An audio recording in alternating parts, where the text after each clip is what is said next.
Hi, I'm your host, Larissa Worstiak. Through this podcast, I aim to empower and inspire jewelry entrepreneurs and professionals so they can thrive while adding more beauty to the world. I'm passionate about digital marketing for jewelry brands, and I'm excited to share my passion with you. As we all know, jewelry is joy, so I'll gladly seize any opportunity to talk about it. This is episode 174, and today I'm going to chat about how you can make trends work for your brand, even if you're not necessarily a trend driven business. I've been thinking a lot about trends lately. If you listen to episode 169, my interview with Sophie Simon, you remember that she mentioned some of the downsides of trends. For example, if a certain colored gemstone is trending, it could potentially have a negative impact on the mining industry and overstretched demand, putting pressure on miners to deliver. Coming back from Conclave a few weeks ago, I was also thinking about trends because of a trend specific panel I attended. More on that in just a few moments. But here's the thing about trends: not every jewelry brand is necessarily trend driven. So, how can you still find value in trends and incorporate them into your marketing and merchandising in a responsible and strategic way? Keep listening or watching for all the details. But before we get to the solid gold of this episode, I'd like to take a moment to remind you that this podcast has both an audio and video component. So you can either listen on your favorite podcast platform or watch on YouTube by searching Joy Joya. I love creating this content as my act of service to you, my awesome listeners and viewers, and you can support the podcast for free by taking the time not only to subscribe, but also to leave a rating and review on iTunes. And I have a special request because when this episode comes out, it's actually my birthday. So I would love, the best birthday gift that you can give me is to leave a review on iTunes or even just comment on this video on YouTube. I just love getting feedback. It makes me feel so happy and like my content is valuable to you. So give me a birthday gift, guys. In this segment of the podcast, I give out my Sparkle Award for the week. During this segment, I highlight a jewelry brand that's impressing me with their marketing. The Sparkle Award is also interactive, so you can visit sparkleaward.com to nominate a jewelry brand that's inspiring you these days, and I might feature your submission on a future podcast episode. This week's Sparkle Award goes to Marla Aaron. I read an article about the brand on today.com all about how the designer hosted a Mother's Day celebration for single moms to make them feel seen. She never forgot the loneliness of what it's like to be a single parent, so she decided to host a Mother's Day luncheon for homeless single moms affiliated with Henry Street Settlement, a nonprofit social services agency in New York City's Lower East Side, where Aaron's son took piano lessons as a child. On Saturday, May 7th, 60 women from Henry Street and its various shelters gathered at the center for a catered brunch with all the fixings and a flower market that allowed them to create customized bouquets. Meanwhile, their combined 50 children were supervised by Henry Street staff while they decorate vases for their moms, play games, and eat pizza. About 80% of the women who attended this luncheon are actually homeless. The women also left the brunch with Marla Aaron's Lock Your Mom jewelry, and this is a Mother's Day initiative that she started in 2016 to recognize single moms.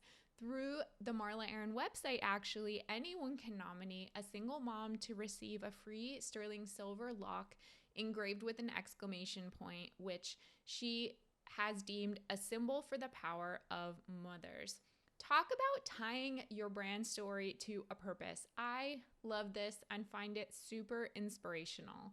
As I mentioned, you can visit sparkleaward.com to nominate a jewelry brand that's inspiring you these days, and I might feature your submission on a future podcast episode. Let's discuss some recent news related to jewelry or marketing. Each week, I share my thoughts about 3 relevant articles, and you can get those links by visiting joyjoya.com/signup. Once you're on the VIP list, you'll receive our weekly digest filled with new episode announcements. So the first article comes from Variety.com. It's called User Generated Content Represents 39% of Time Spent with Media. So according to a new study from the Consumer Technology Association, Americans now spend nearly as much time streaming user-generated videos on YouTube, TikTok, and other platforms, just as much as they do when watching traditional TV. This survey is based on self-reported data. So when we talk about user-generated content, that means content not from brands. So they could be influencers, social media creators. This survey says that user-generated content accounts for 39% of weekly media hours consumed by Americans versus 61% for traditional media. When it comes to Americans 13 years and older, watching traditional TV content had just 18% share of weekly time spent with media, compared with 16% for user-generated content videos. So this just goes to show that there's definitely an opportunity for brands to partner with influencers and brand ambassadors, other content creators, to help them create powerful content, because that is what viewers, users of these social platforms really respond to the most. They see it as entertainment, they see it as engaging. So I really think that there's potential there. The second article comes from National Jeweler, and it's 5 retail trends to watch from Conclave. It kind of ties into this episode too, since we're talking about trends. So definitely buy now, pay later, or BNPL, is something that jewelers should be considering. It allows customers' dream pieces to be more accessible because they can pay for those dream pieces with an installment plan. And some of those popular financing platforms are Klarna, Affirm, Afterpay, and Sezzle. The second trend is quote unquote slow jewelry. So transparency and sustainability are among the top values that consumers are looking for when they're shopping around. Sharing the process of how you make jewelry from start to finish is a way to let your consumers really understand the quality and power of fine jewelry. People want their jewelry to last a lifetime, and they don't want something that will quickly go out of style. Number 3, this one's kind of funny. Kid core and grandma core are 2 popular trends.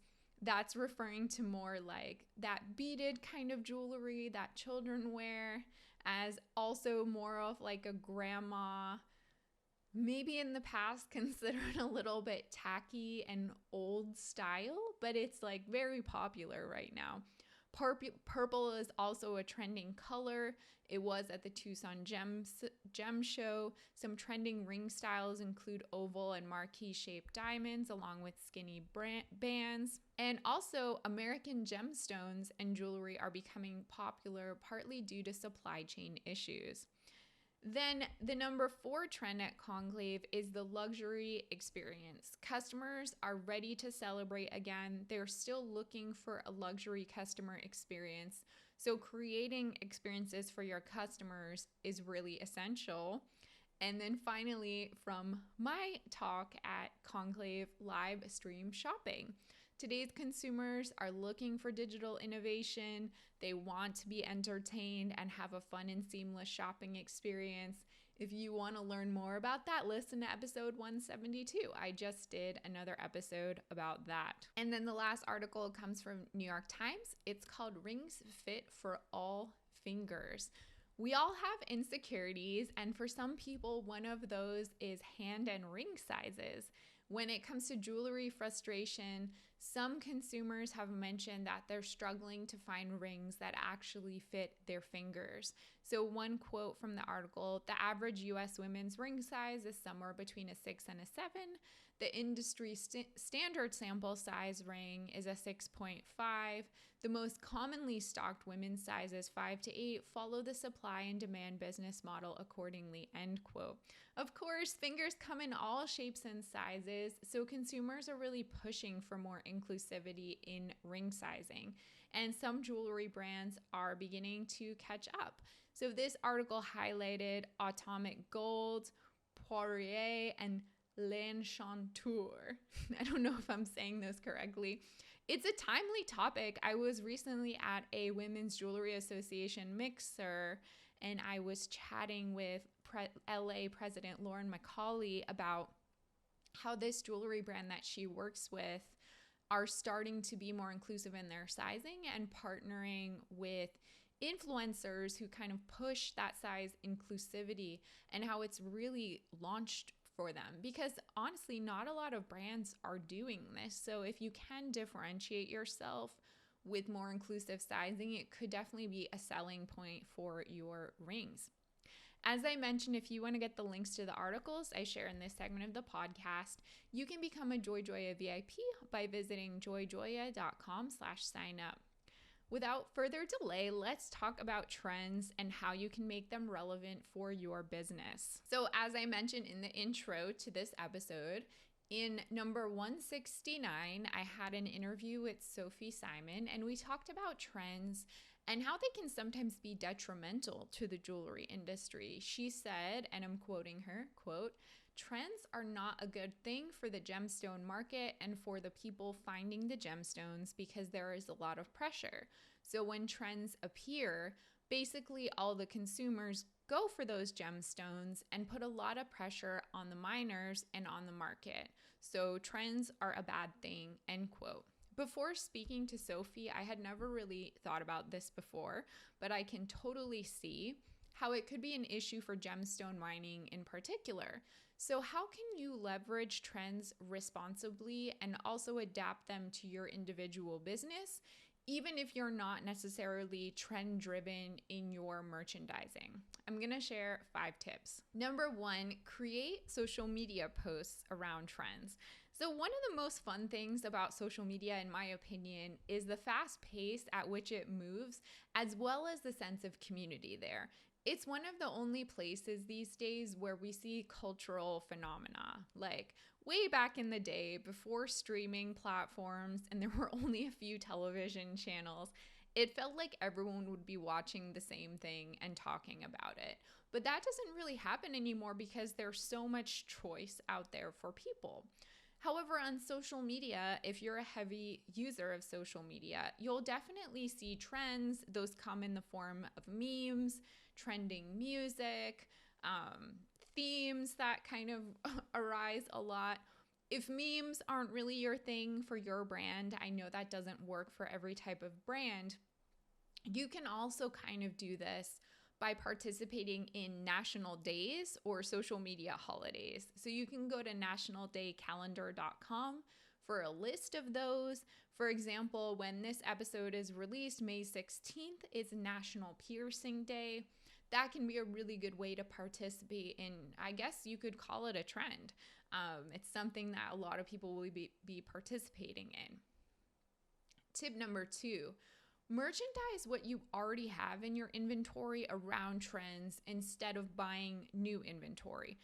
So for example, I have one client that I'm working with right now. They have many green gemstone pieces already in stock. It just so happens that green, especially lime green, is really a trending color right now and for summer. So this brand, they may not have emeralds for May's birthstone, but they definitely have a plethora of other beautiful green gems that are more affordable than emeralds and still very beautiful. So we just pulled all those pieces together into a new Shopify collection. We're doing some email and social campaigns around it, and voila, something old is new again. Tip number 3, do a lifestyle shoot around fashion trends. Again, this requires you to buy no new inventory. So let me give you an example. This summer, the following things are trending: the color yellow, white suiting, and polka dot patterns, just to name a few off the top of my head. I'm pretty sure with these 3 trends that any jewelry brand in the world can somehow style a look incorporating one or more of these trends in apparel. Throw it all on a beautiful model, and then there you go. Suddenly your jewelry is very on trend. Tip number 4, Pay attention to trends in consumer behavior and expectations. For example, today's customers are getting more accustomed to the live stream shopping experience, which allows them to have the best of the in-store shopping experience in the comfort of their homes while they're wearing pajamas, sipping on a glass of wine or their favorite beverage. You can listen to episode 172 for more on that. Other trends this year in customer experience are augmented reality try-on tools, and then always looking for new ways to be able to speak to and communicate with customers, like live chat, texting, DMs, etc. And then tip number 5, trends in live events. I was inspired by an article I read actually this morning in JCK about Hamilton Jewelers. This is a jewelry store based in Princeton, New Jersey, that held a live trunk show event in April to highlight their favorite designers, including Ippolita and Roberto Coin. They really went above and beyond for this trunk show, installing a dazzling floral arch on the store's exterior and inviting 3 local social media influencers / fashion bloggers. The ideas for the details in this event definitely came from trends in the event industry, like the floral arch, which would make an amazing Instagram-ready statement and invites people, of course, to take selfies in front of it. Ann Russell, executive vice president of Hamilton Jewelers, said, quote, her ideas came from New York's lavish holiday displays and her time in Palm Beach, Florida, for special events such as the Natural Diamond Council's launch of its book, Diamonds, Diamond Stories, end quote. If you host live events, or if you don't and you want to, you can definitely check out what's trending in events by checking out an event industry publication like BizBash, BizBash. What do you think? Are you looking for ways to incorporate trends into your merchandising and marketing? You can always email me, Larissa, that's LARYSSA @joyjoya.com. If you love this podcast, please subscribe and share it with a friend who would appreciate it. And don't forget to check out my book, Jewelry Marketing Joy, which you can find on Amazon or at joyjoya.com/book.